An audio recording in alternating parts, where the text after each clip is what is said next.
I've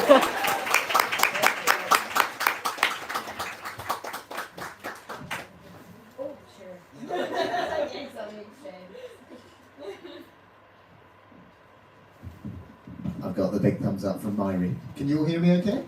Perfect! Hello everyone and welcome to this wonderful event at Lighthouse Books! So this event with these two wonderful authors is part of the First Date series, which is being run in collaboration with Book Lovers Bookshop. So it's incredibly lovely to have everybody here. Thank you so much for coming on down and selling the day, Anne. Yeah, well done you, audience. You're all wonderful. So I'm Niall Moorjani. I'm not going to say anything about myself because my job is to chair a conversation between these two fabulous authors. We have the wonderful Jean Menzies. A round of applause, please. And the equally brilliant Rebecca Brown. Another round of applause. So, we will be getting into, well, I have no doubt it's going to be an amazing conversation. These two books have so much. I can't wait to ask you questions. I'm so excited. Yes, pressure. No pressure. We're all here for you in a good way. So I can't wait to start asking you questions. But I think the most important thing that we do is allow this wonderful audience who've sold out this brilliant day to hear from you both and read a little section of each of your books. I believe you know what you're going to read. So I'll hand over to you both. Yeah, Jean, I was going to say, Jean, you're closest to me, so you crack on. All right, do you need it? I think you have one. If you don't, I'll have this one. Have mine.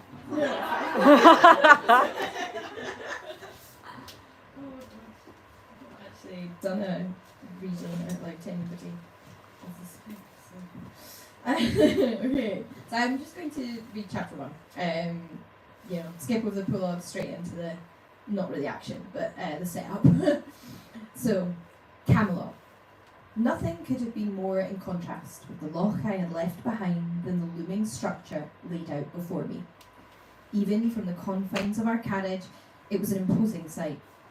While I had heard of the castle built wholly from stone by the Britons, I'd never in my wildest imagination pictured anything quite like this. Bricks stacked upon bricks to create walls that not even a giant could scale. Colossal turrets ran along the outer walls, with two spiralling higher than any others from its centre. Even the rolling hills and wide expanse of green that surrounded the structure could not take away from its severity. "Viviane, inside," snapped my chaperone, tugging at my shoulder so that I was forced to sit back in my seat. Evidently lolling from carriage windows was not the kind of ladylike behaviour she expected of me. Certainly not today, at least. For today was the day of my 15th birthday, and the day I would be sent far away from the place I had always called home. Although perhaps it was wrong to call it that now. For as long as I could remember, I had known that I was intended for the court of King Uther. My presence at his court would foster a bond of kinship between my own father's kingdom and the Pendragons. I would be raised alongside the young princess and her. I would be educated in the manner of the noblest of ladies. I would receive introductions to the bravest lords and knights from Dalriada to Camelot. I would be a useful tool in their game of courts and kings. "You must be on your best behaviour from now on," my chaperone hectored. A tiny part of me was tempted to snap back. I was always on my best behaviour, wasn't I? Quiet and obedient, rarely speaking unless I was spoken to. That means no wandering off or disappearing for hours on end. Oh, right, that. "You're a guest here, and you mustn't do anything to embarrass your father's house." A guest. There it was. The reminder that Camelot was not, in fact, my home, nor would it ever be, unless I married its future king. Thankfully, I was saved from any more kind words of advice by our driver, who chose that moment to bring the horses to a halt. As the doors to the carriage swung open and I was pushed forward by my companion, I was confronted by the reality of my arrival. A not insignificant crowd milled around outside the front of the castle, presumably having gathered at the sight of our approach. Some were clearly guards and servants, but among them I thought I could make out 3 well-dressed youths close to my own age. 2 girls and a boy. Before I could fully absorb their appearances, however, I was forced down the steps of the carriage, an armour-clad arm outstretched to assist my descent. Somewhere in the distance I thought I heard a voice announce my name, but I was too focused on not tumbling inelegantly onto the cobblestones in front of me to identify its owner. The next thing I knew, there was a grey-haired woman in front of me, speaking rapidly, a wide smile of welcome on her handsome face. Mora, had she said her name was? My ears were abuzz and her exact words passed me by. Before I could find my own tongue, however, the older woman, me, that was it, proceeded to usher forth the two girls I had seen from the carriage. Allow me to introduce Princess Morgan of House Pendragon and Princess Guinevere of Camelot. And this, she gestured forward, a red-headed boy, of course, is Prince Arthur. Prince Arthur, future King of the Britons. He was of a height with myself, his shoulders pushed back and his head held high, a young man entirely aware of his own importance. As I stared into his green eyes, I wondered what I was supposed to be feeling, because I didn't imagine I was feeling any of it. This boy might be my husband one day, yet I experienced neither a flutter of the stomach nor a quickening of my pulse, only a residual queasiness from the carriage ride. Princess, Arthur gave a curt nod of greeting that snapped me out of my reverie. His expression unimpressed. Was my mouth open? Belatedly, I dipped low in a deep curtsy. I had been taught, hoping the extent to which my legs were trembling was disguised by my long skirts.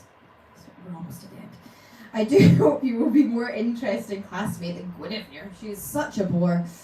My head turned to look at the figure on Arthur's right. Princess Morgan was the taller of the two girls, dark hair hanging loose about her face in contrast with her companion's tightly braided crown. Meanwhile, her piercing green eyes, the same as her brother's, seemed to burrow into me, and I had to resist patting my own golden locks to check their travel braid was still in place. Your Highness, please, squeaked me. Well, it's true, muttered Morgan, rolling her eyes. Well, I suppose you'll be just as busy competing for my brother's hand. She raised an eyebrow, testing me, figuring out if she could bait me. Shifting my gaze, I glanced behind the older women at Guinevere, who had remained standing a few steps back from the others. The younger girl seemed unperturbed by Morgan's words, or she was at least doing an excellent job of hiding her reaction. In fact, I couldn't make out any particular emotion on her features at all. She simply stood straight-backed, hands clasped at her front, watching demurely as the taller girl disparaged her. Perhaps Lady Guinevere reserves her more interesting topics of discussion for those she finds more engaging conversationalists. The first words out of my mouth, and they were sharp and goading. This was why I usually kept my mouth shut, especially when I was both travel-weary and more than a little nervous, a deadly combination. I had hoped that I might make friends at Camelot, but maybe there was a reason I had spent so much of my life thus far alone. While it might not have been the smartest thing to say, the look of surprise it elicited from Morgan was gratifying. Well, so far you're certainly more entertaining at least. She cast her eyes across my face, paying more attention this time, measuring me up with her gaze. I wondered how I had fared. After a moment she seemed to come to some sort of decision, and moving to my side she threaded her long arm through my stiff one. Let me show you around. This didn't feel like friendship, not that I was an expert, but for the time being I would have to take what I could get. I had not failed to notice that the King and Queen were absent from my welcoming committee, but I sensed there were still more eyes on me than just those I could meet. Unnerved, I let my gaze roam the towering walls of Camelot until finally they alighted on a shadowy face peering down from above. Although their features were obscured by the limitations of my vantage point, I thought they might belong to a man. Who's that? I asked Morgan, pointing towards the window in question. Who's who? And sure enough, when I looked back from Morgan's face, the figure, whoever he had been, was gone.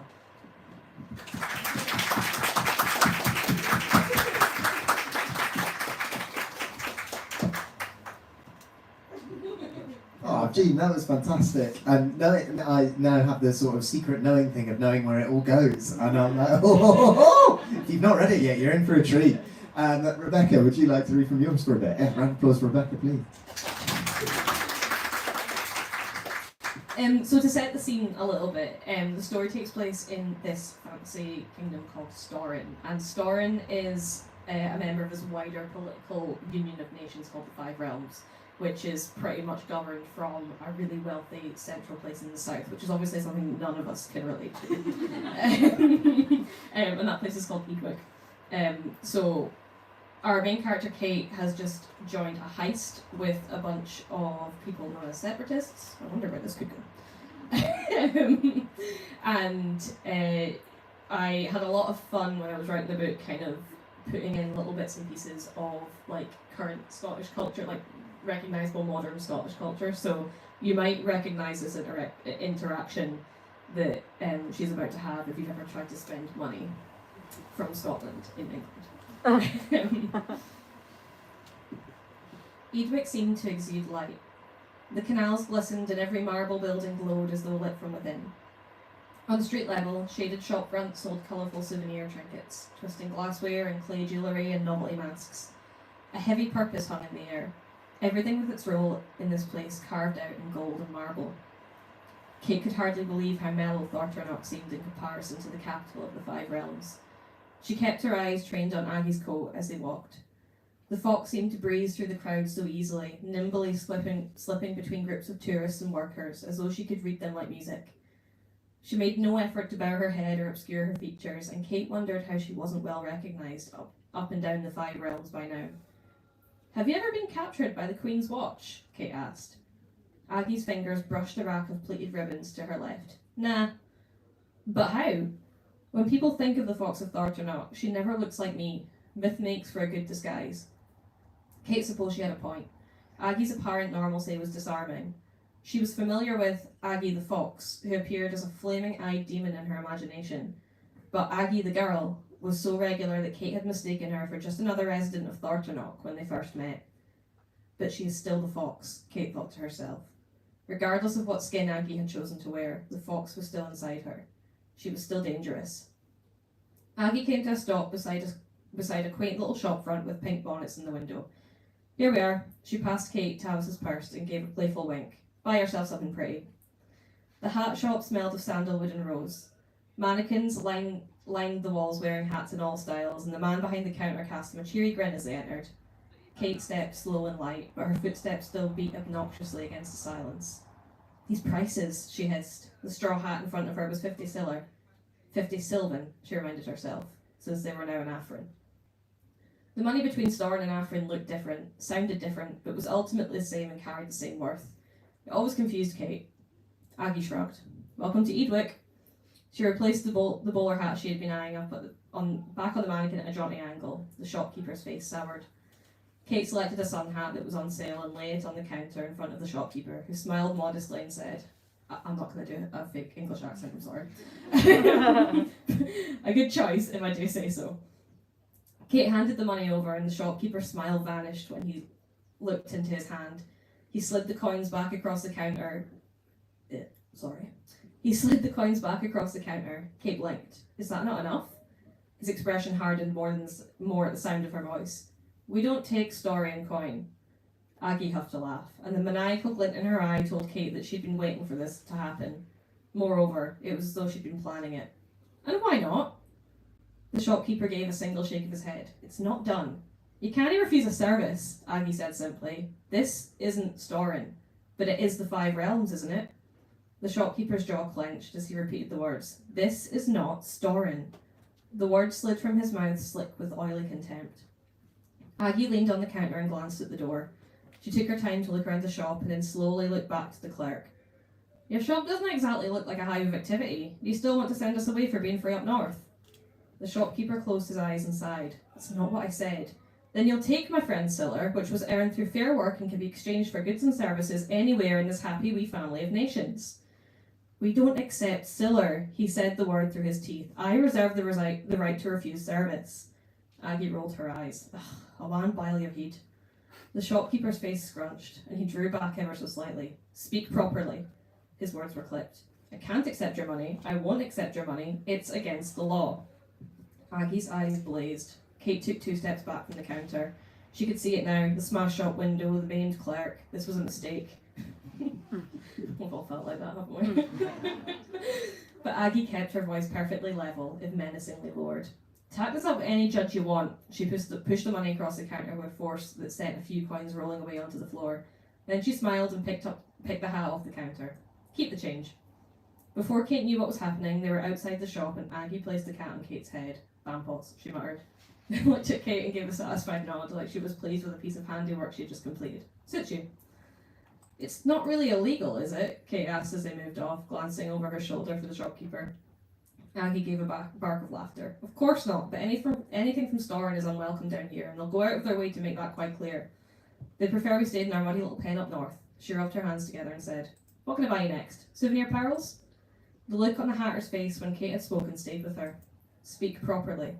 She had never considered herself to have a very broad accent, but suddenly she felt other, like the way she rolled her R's or carried her vowels were somehow a mark that she didn't belong. The lash of the clerk's tongue as he spat out the word Storran reminded her of the crack of her teacher's ruler when she described the drizzly weather out the window as dreich. Speak properly, Miss Hardy, or don't speak at all. Her own anger caught her by surprise, and when she glanced at Aggie, Kenzie's words came rushing back to her. Charisma is a weapon. If she wasn't careful, the fox could turn her into a weapon too. Dun, dun, dun. Oh, thank you so much, Rebecca. Thank you both for reading. And before we jump into the discussion, I know your appetites have been whet a little bit. I want to tell you a little bit more about these two fabulous authors. So Jean, see, they both were like, please don't make me introduce myself. And I was like, that's literally my job. So Jean Menzies is you told me what to write. Jean Menzies is a writer and a historian. She's written many books for children about different kinds of myths. She has published a non-fiction book about queering the Greek myths, and this is The Lady of the Lake is her debut fiction novel, which is always worth a round of applause. Rebecca Brown is a writer and folklorist. Rebecca co-founded the charity Scottish Folklore, and the Song of the Stag is also her debut fiction novel. Woo! And very recently won the People's Choice Book Awards for 2025, which is the biggest round of applause. So 2 brilliant books, 2 brilliant authors, and a myriad of questions that I had to ask. Like literally when I was making my list, I was like, oh, I'm going to have to cut some of these. And so for the next little bit, I will be asking these wonderful duos some questions, but it's organic, we can bounce. And then there will, of course, be a moment, a good opportunity for you wonderful humans to ask them any of the questions that you would like. So my first question, and all of my questions are sort of for both of you, and I'll let you just sort of jump in as you please. Because there's a lot of beautiful overlaps to your work. And the first one that really struck me is that both of you deal with very real world events and deal with things that are very rooted in our realities, though what you were talking about I've never experienced. Never been to Scottish money in heaven. They're very real things, but you both turn to the fantastical and the folkloric to explore it, and I just wanted to know why that was. Oh, coming. I mean, I've always loved fantasy. It's just like the stories I want to tell. I've always loved like Lord of the Rings, Narnia, all that and such. But when it came to this book, I really wanted to explore the issue of Scottish independence, but like through a fantastical lens, because I always found, so I was 17 when the Scottish independence referendum happened, and I felt just a baby. It was my first time voting ever, and it like totally acted as my political awakening. And I always found that whenever I was trying to have discussions around the dinner table about it, a lot of the adults were like, they've just given you the vote so they can, like, you know, make you vote their way. And I was like, yeah, but all my friends, we did lots of research, and please believe me. So it kind of came from 2 parts of, I was like, if they won't listen to me talking about politics at the dinner table, then I'll write a fantasy novel and trick them into reading about it. And then as I was writing it, I was realising that like fantasy is such a great tool to introduce people to concepts that they might be uncomfortable exploring. So for the issue of Scottish independence, it's hugely divisive. People have very good reasons, you know, to vote whichever way they did. You know, people have jobs and livelihoods that something like that could affect. So, you know, it can be uncomfortable for them to debate that topic without feeling threatened.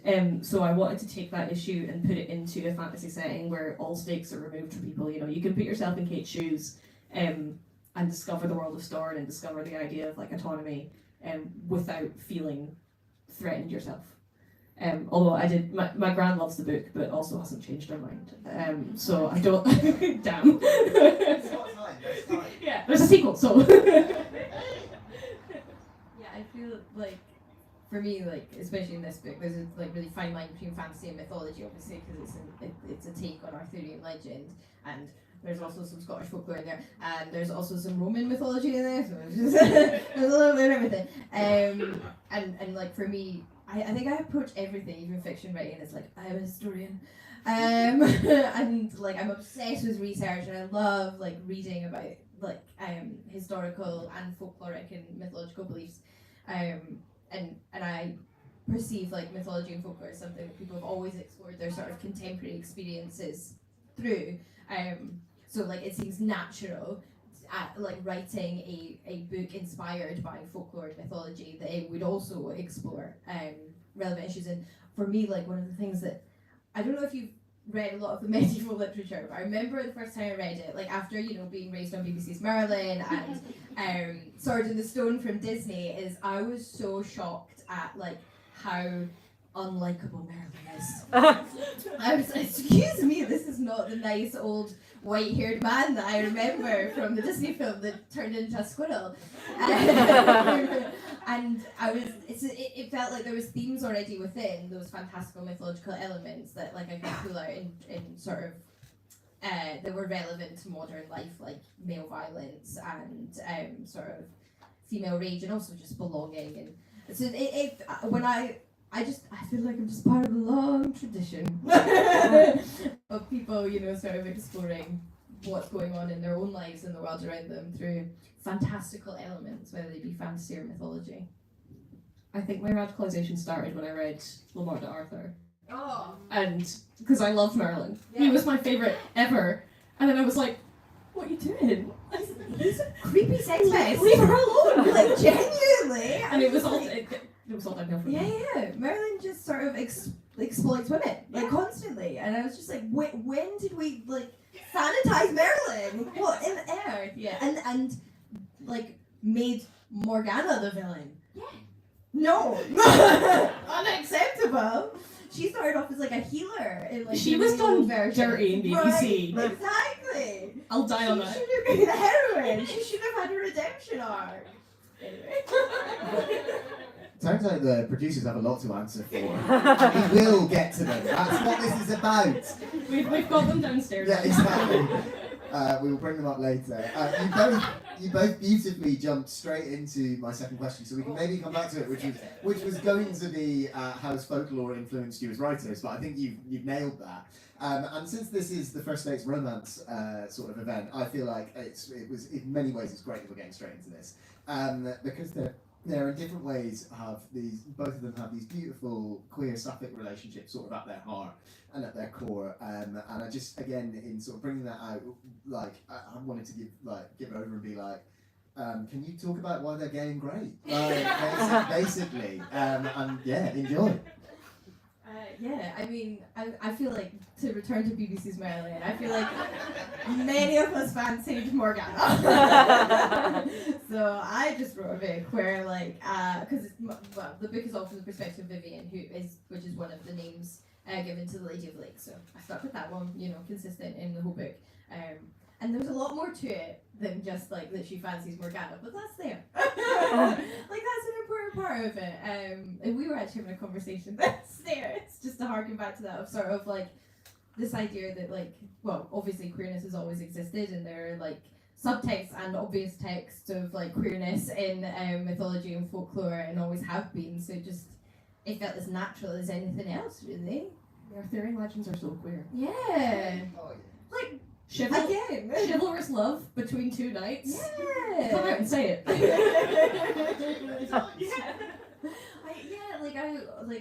know it's not like to come back to Greek mythology, but I always say that about like the way there's sort of like been a period of the queerness was erased for a while, and like I feel like we're talking about it again. I feel like, I'm sorry, like Heracles had so many boyfriends. Yeah, like that kind of the sort of legendary journeys of Hercules, and again the Disney film really cut that out. Yeah. 100%. Yeah. I feel like I had a realization of this is so off topic. I'm sorry. Okay. It's back. Well, it's back to BBC Merlin.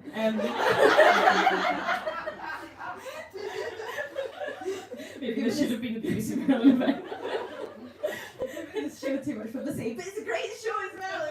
Complex feelings. I feel like I had a revelation about myself when I got a bit older because BBC Maryland is so gay, right? But I remember, but I remember when I was young, like when I was watching it, I saw a lot of Merlin and Arthur in a lot of my friendships, and I remember being so like, platonic love is just not appreciated. Why can't we just appreciate them as friends? They don't have to be. And then I realised, there's some internalisation happening there, girl. It's like that is the thing, isn't it? About like writing a book with queer elements in it. Is it's like this opportunity, not just like to talk about it with other people, but just like kind of dig deep in that little part of yourself that maybe didn't get to express that. Like, I think I said this like in the acknowledgements in my books. It was like getting to kind of maybe live something and explore something and talk about something that didn't feel as easy to talk about when you're younger in this world. No, it's so true. And in Song of the Stag, essentially it's a bit of a love triangle, although it's not quite as like, well, like, you know, which way will it go? It's kind of obvious. So someone left a review once saying that they fancied the villain, and I was like, please see a therapist.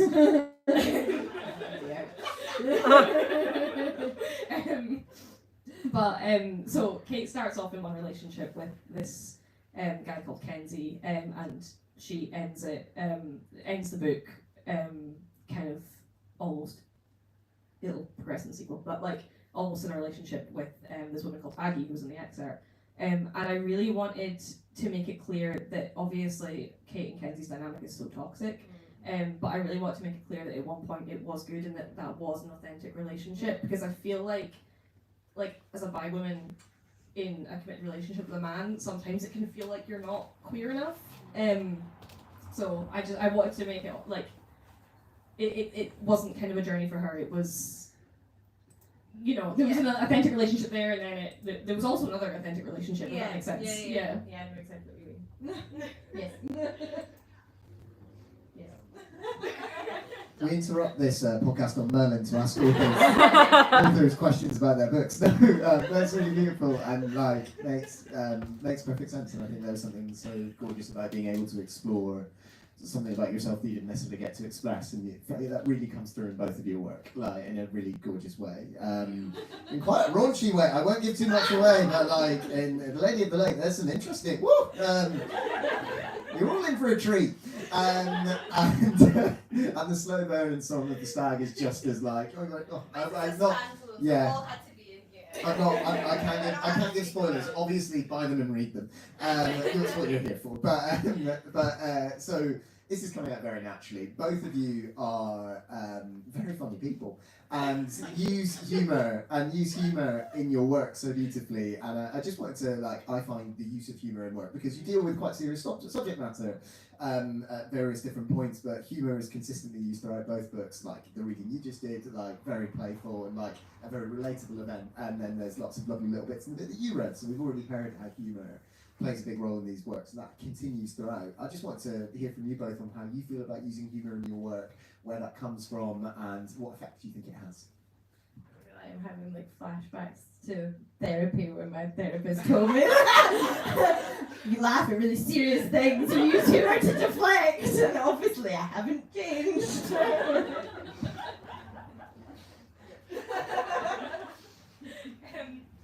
I think, well, in BBC's Merlin. No.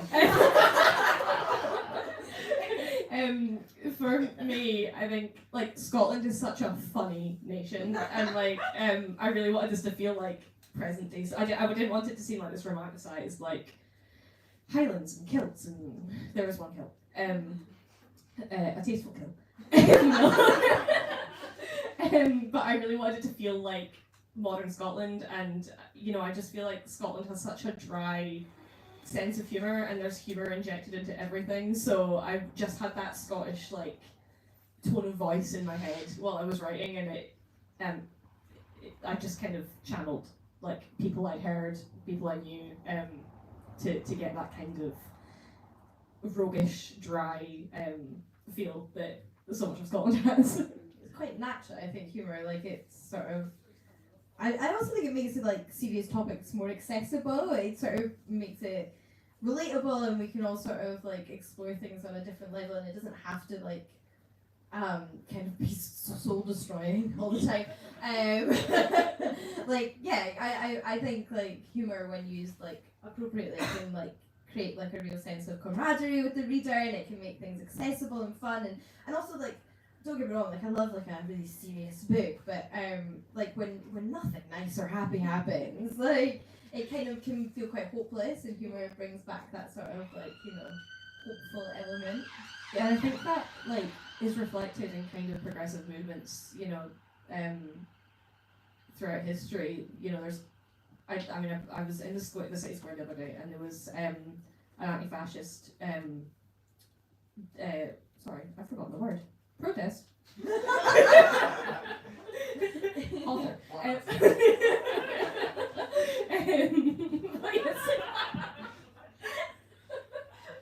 You're having a great time. No, but like it looked like the best. It was the best. Like obviously they're protesting something really really serious, but like there was singing, there was dancing, there was a band playing, and I was just like, that's how you get through the hard times. Yeah. And you know, yeah.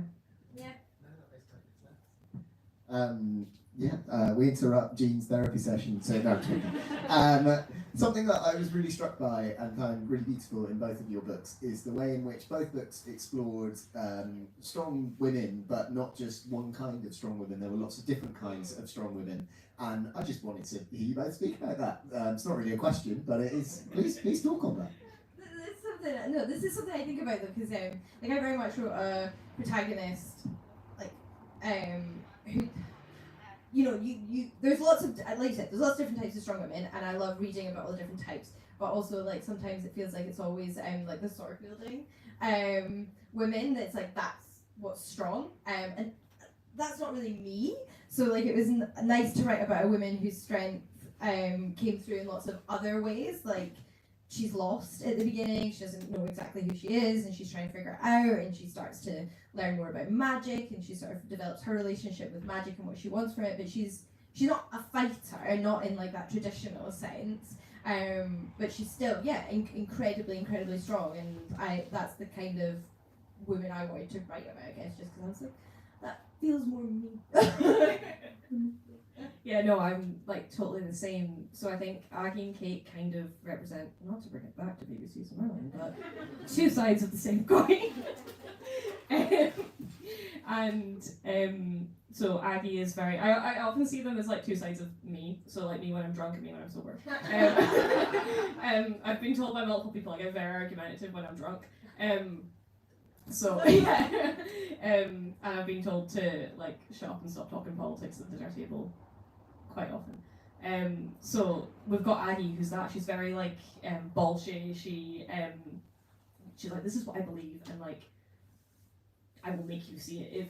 If I have to like burn down the world, I will make you see my point of view. And then you've got Cait, who's very unsure of herself, and she sees everyone that she's in the room with is like smarter than her and knows more about her. So she's very, very hesitant, and the book is her kind of journey, if you like, from this like very sheltered place that she's been into kind of coming into her own power and having her like working out what she stands for. And I think sometimes what I worry about with her sometimes is that she makes a lot of silly decisions that can be quite frustrating. But I really wanted to, you know, I didn't want to make her path too cut and dry. She's been very manipulated, you know, growing up in this relationship that she's been in, and I didn't want her to kind of just see the light. Like, perhaps, sorry, I can't click. That was a good click. Thank you.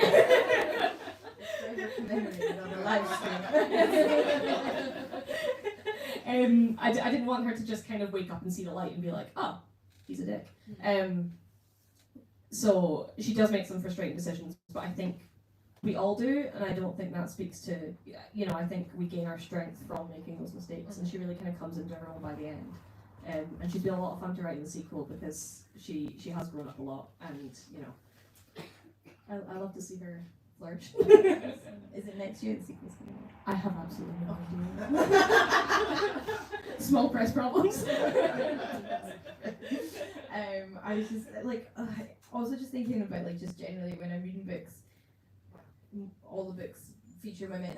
I find sometimes when I read reviews, like I feel like people are so much harsher on women and their actions in books, and like, why did she do that? Like, oh, why didn't she just like see that he was the one all the time, or like, why did she make that decision? I'm like, who are you that you have just consistently lived throughout your life and never done stupid things or dated stupid people? And it's just like, and I also don't want to read a book like that. I don't want to read a book with like this perfect person who never makes any mistakes. Like that seems so pointless to me. But it feels like sometimes when men do those things in books, it's okay, but it's not okay when women do them. So we all need time to cook. Yes. With that in mind, the books also, as much as they beautifully explore lots of different kinds of strong women, delve into toxic masculinity and really explore that as well. I wanted to ask what that experience, because some of it's like, toxic masculinity in a shocking term, in a shocking world, isn't very fun, and it's often juxtaposed against these like flawed but brilliant people who you're really rooting for. What was it like to delve into that alongside those? They obviously go hand in hand, but what was it like to delve into that? I know. I'm trying to think. I know. Sometimes it's easier to express things in fiction than it is to articulate them in person. I once heard, and it changed my entire perspective. I once heard someone refer to the relationship between Scotland and England as a toxic relationship, and I heard that and I was like, oh, there's my like villain for the story. And I really wanted to kind of make the wider kind of world things that were happening in the book also kind of have a personal tie to Cait, so that like she's also kind of experiencing them. So when I was writing Cait and Kenzie, I was kind of just keeping in the back of my mind the whole time, the kind of the Scotland-England dynamic, and it was hard because like I really struggled, and I don't think I even succeeded to make him that subtle at the start. I think like I really struggled to, I wanted to go from a point of like obviously it's Cait's mind and she thinks he's the sun shines out of his arse from the get-go. But because I saw him for who he was, I really struggled to like get into that headspace and like sympathise with him. I don't know if that's something that you've found. Yeah, no, it's interesting. It's like I kept going back and forth between like you're never sure whether you should say who the villain is, but whether the villain was too likable at the beginning or was it too obvious, and it's so hard, and like obviously you can be as subtle as you want and someone's still gonna guess from the get go, and it is really hard to like balance out, see them how they see them, because well, I have to say, aside from BBC's Merlin, a big there was another like piece of pop culture media that was very much in the back of my mind throughout writing this whole book, and that was Legally Blonde. And I don't know, like if you read it, you might start to think, I see the parallels. Magic? What, like it's hard? Exactly. The blonde protagonist coming into it. No. But so it's like that. There's different relationships with men in the book, and they're not all negative, but there's certainly a relationship with one man in particular, which is somebody that Viviane admires and sees through a very specific lens of like offering her a version of freedom that she's never had before from the get-go, and then that warping somewhat as the book goes on, and yeah, it's sort of because it's also kind of historical fiction in the sense it's set in a vague version of medieval Britain. I don't. Please don't use this. It's like actual history. It's just also that just like historical perspective of like, I mean, and it's still very contemporary of like women's choices not always being their own, and it is about Viviane at the beginning of the book's 15. She's about 21 by the end of the book. We follow her over these 6 years at Camelot, where she's sent to like be a wife and make a tie for her family between these two kingdoms, and she like always had these decisions made for her, and it's about her finally being able to make her own decisions by the end, and she has to sort of like beat back a few men to do that. One final question from me, and then we will move on to the brilliant audience questions, which I'm very excited for. Again, I was struck by the use of nature in both of your books. Nature plays a really big role in both of your books, particularly in a magical context. And I'm always very intrigued by where that comes from, and where like I think it's in folklore. but if I'm not careful, I'll start rambling about it. So can you chat about nature in your books? Yeah, I feel like if you do magic and you do like folklore and like Scottish folklore and Celtic folklore, like you would have to work extra hard, like to exclude the nature. I think it's just such a nice. I don't know, like my perspective on the world is like whether or not you believe in like a very literal version of magic is that the world is magical. Like just what bees do is magical. Like what plants distilled into like a nice tea, a chamomile tea can soothe you at nighttime. That is still magical to me. So it feels natural that magic would be something that was about like communicating with the earth and its abilities and the nature that it already exists rather than creating something new. Yeah, no, 100%. In Song of the Stag, the magic system, it doesn't play a huge part, but it's basically to do with like communing with the earth. And if you asked a tree to murder someone, it would be like, no. Good for the tree. And like, back off from you a little bit, and then you wouldn't be able to control the tree anymore. But it kind of came from a place of a lot of people, myself included. I really struggled to kind of, in my head, marry a kind of spiritual affinity with earth, like with the land, and a kind of modern-driven political aspect. Like at one point, I kind of saw it like nature as like, oh, it's very neutral and peaceful and whatnot.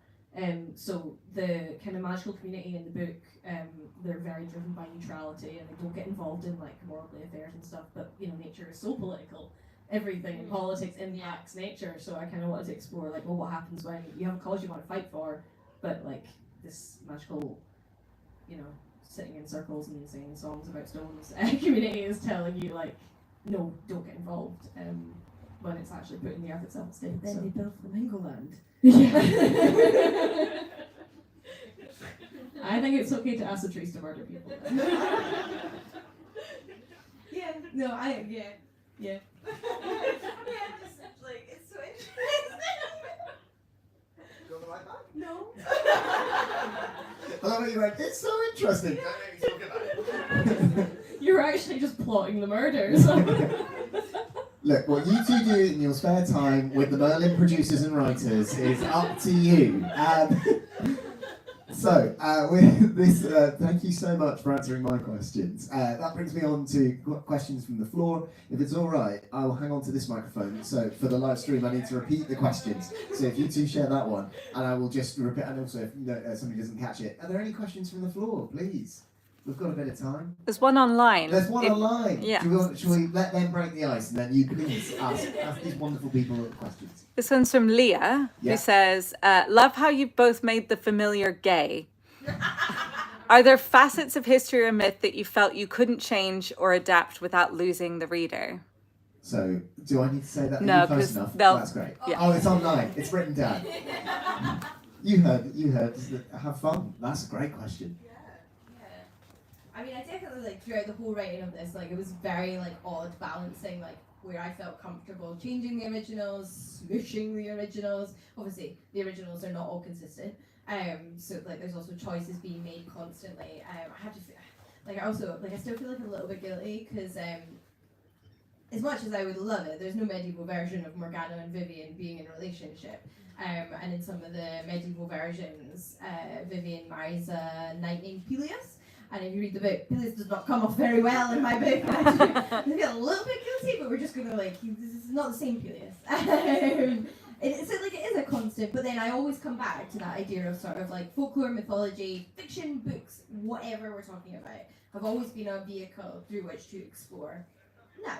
So like, as much as I may be adapting something or changing something, so did somebody so far back. Like I always say this when I talk about like ancient Greek mythology, like so it's like really loads of really easy examples in the sense that like you might get like a Homeric epic which talks about like the glory of war, and then you might get Euripides telling the same story through a tragedy where he talks about like the sadness of war, and like you'll find one version where Helen is the bad women and not the bad women, and so it's not just us. Like these stories have always been retold and always changed, and in fact they're like it gets a bit meta in the way that I include Roman mythology, because it's actually through the lens of how medieval writers were obsessed with Roman mythology, so therefore Roman mythology is also in my book because it's based on the medieval writing. So like I think again it's just like part of what's always been done.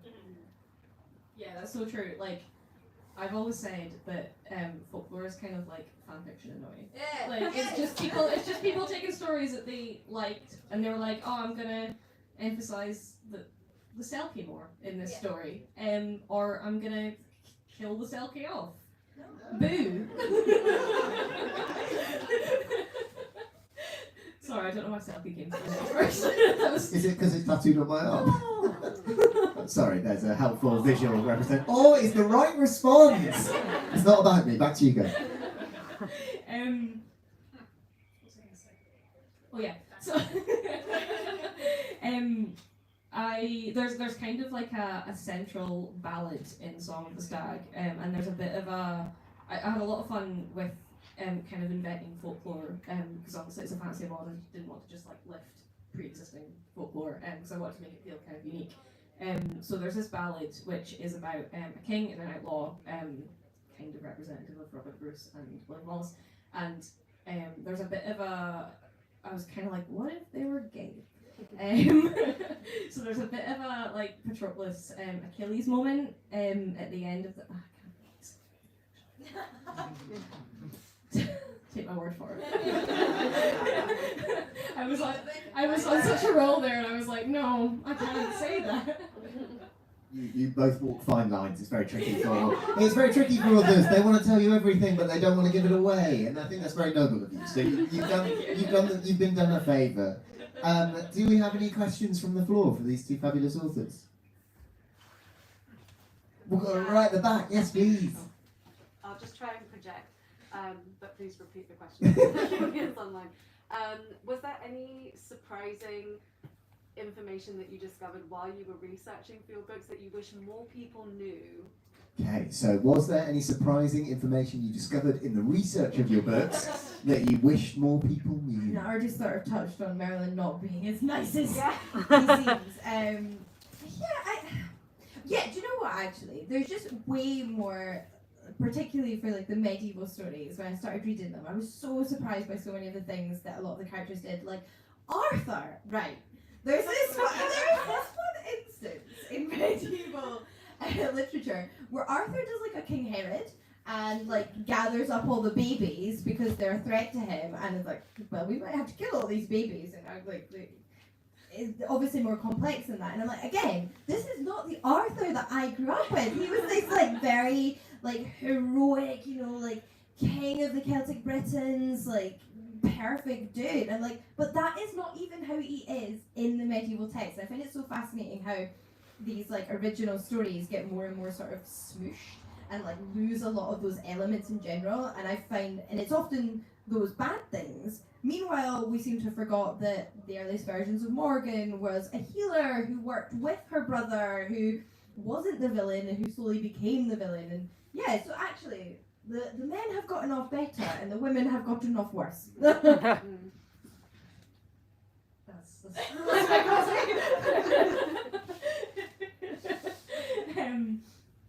I don't know if it's not so much something that I wish more people knew, because I think it is quite a famous thing that happened. But what I found really interesting was the way that folklore can inspire politics. So there's, as I was saying earlier, there's a heist in the book where they go to steal this crown, and it was kind of inspired by the heist for the Stone of Destiny back in the 60s.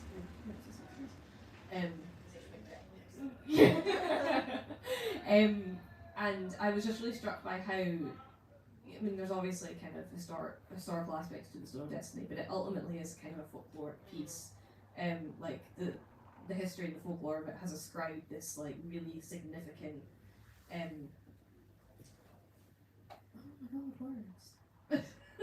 really significant, influence on this rock.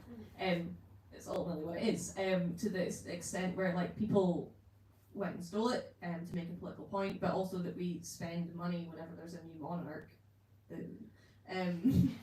get it down to to get it down to England you know, there's whole kind of infrastructure and money spent on it. Yay! And you know, the absolute power that this one rock and the kind of history, the folklore tied to it has. I just thought that was really, really cool. Because I think we tend to kind of separate, I think, folklore and politics a lot of the time. It feels like this very kind of airy-fairy, you know, hills and glens and stone circles, but it does have an impact. Yeah, great question. Thank you. Great answers. I think we've probably got time for one more question. Maybe two if we're sneaky. So we've got one. Yeah, hello. Great question. If you had to date one of your characters, which one would it be? I think you both know the answer to this, having read them. It's funny that, like, now I'm overthinking it. Should I do this? Like, so my love interest is Morgan in my book. But like, Morgan is not really like the love of my life. Like, it's interesting when you're writing actually about like a love interest isn't necessarily just like a reflection exactly of the person you married. Like, when I think about it like that. Yeah, because I also feel like it would be quite stressful dating Morgan, to be perfectly honest. But she definitely has her plus points too. I think I'm the same. Like, so my gut instinct was Aggie. I was like, obviously. But then I thought about it and I was like, no, I'd get arrested. Like, she would get me into some trouble. So I think if I was wanting to date a character, I would date Aggie. If I was wanting to marry a character, I'd marry Cait. But we'll not do the third Brett. If it's helpful. It's like kill, marry, avoid. If it's helpful, I saw a lot of my partner in both Aggie and Morgan. So, That is a fierce. terrifying woman, yeah, in the best ways. Christina, you were putting your hand up, and since you put this together, I feel like you do get to ask a sneaky question. Thank you. So I wondered if you had any favourite fantasy romance or historical romance tropes. Do you have any favourite fantastical romance or historical romance tropes?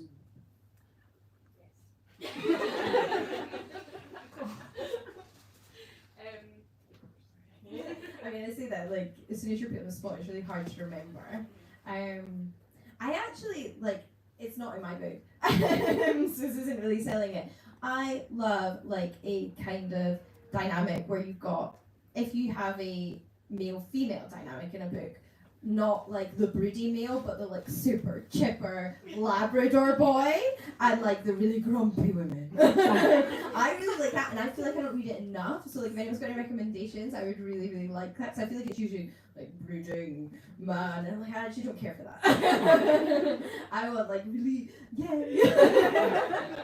Like golden retriever, no thoughts. Yeah, just so well intentioned. Yeah. I really love a good old fashioned like slow burn friends to lovers. Yeah. And also like where one of them is just pining over the other one and the other one is just oblivious. I just love the dynamic that creates. Beautiful. Well, I believe that brings us to an end of questions. It brings us to an end of this podcast on the Merlin series. It brings us to an end of this wonderful first dates event with the brilliant Jean Menzies. Woo! And the wonderful Rebecca Brown. Woo! So, of course, the thing that happens next is, if you would like, many of you already have, you can buy a book and you can get it signed by the fabulous authors, or both of the books, or 7 books, whatever makes you happy. Whatever makes you happy, and also there is obviously no pressure, but you know you're here, have fun, live your life. On behalf of Lighthouse, I need to tell you that on Thursday there is going to be a late book opening event, which is going to be amazing. It's from 6 till 9 o'clock. It's between Lighthouse Tills and the Book Lovers Bookshop, so they're hoping you might go on a little book crawl. Apparently there's going to be music, there's going to be chats, it's going to be lovely. I believe there was talk of a 10% discount from one of the bookshops. Christina's going, maybe, sure, come find out, come find out. Maybe there will be, maybe there won't be, maybe there will be. Maybe there will be in life. So please come on down and check those things out. But on behalf of Lighthouse, thank you so much. Thank you to our wonderful authors. Thank you to you, the wonderful audience. And have a wonderful rest of your evening. Goodbye.